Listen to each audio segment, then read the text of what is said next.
that you have the vapors that are out there, ignitable vapors. The question is, do we have an ignition source in the area of the ignitable vapor? When you do that, then you have some issues. We're going to use gasoline for this demonstration. I've only had one surprise, and that's when we were doing one with a jerry can, and that one surprised me. What I did in this one was put a single drop of gasoline in it to get the vapor. I don't know, last night when I was doing this, a single drop was actually lighting off, which it's not supposed to. I don't know what was in the gasoline that was making that occur. That's good. That one worked.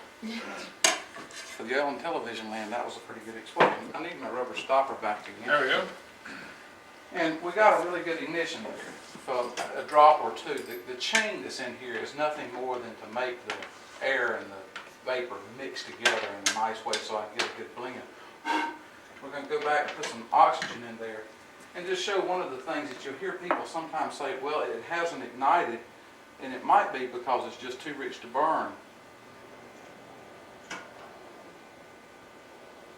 Put about 6 in there and see what happens here.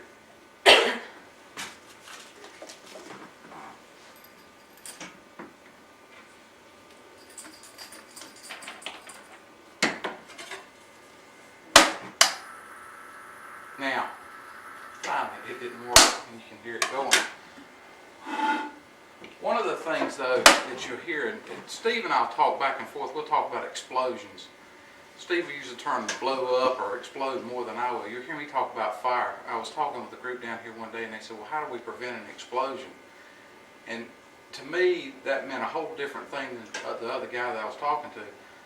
That is an explosion when you have a fire, a rapid expansion in a confined space, where what he was really saying is, how do we prevent a flash fire from happening? Well, you may or may not be able to. You've got to keep the fuel and the air separated, or excuse me, the fuel and the heat separated because the air is around them all the time. Or, like on the Banbury, if you have something that's going, you may have to go in and inert the area, put nitrogen blanket or some other type of inert material on top of it.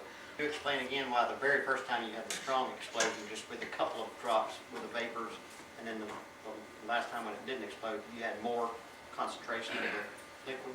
The stoichiometry, you have to have the right concentration of air or oxygen and fuel to interface to make that combustion occur. Where does a car run its very best? At a rich mixture or a lean mixture? Lean. But you'll hear race car drivers and others talk about it leaned out and it blew the engine. It puts too much power, too much heat in there.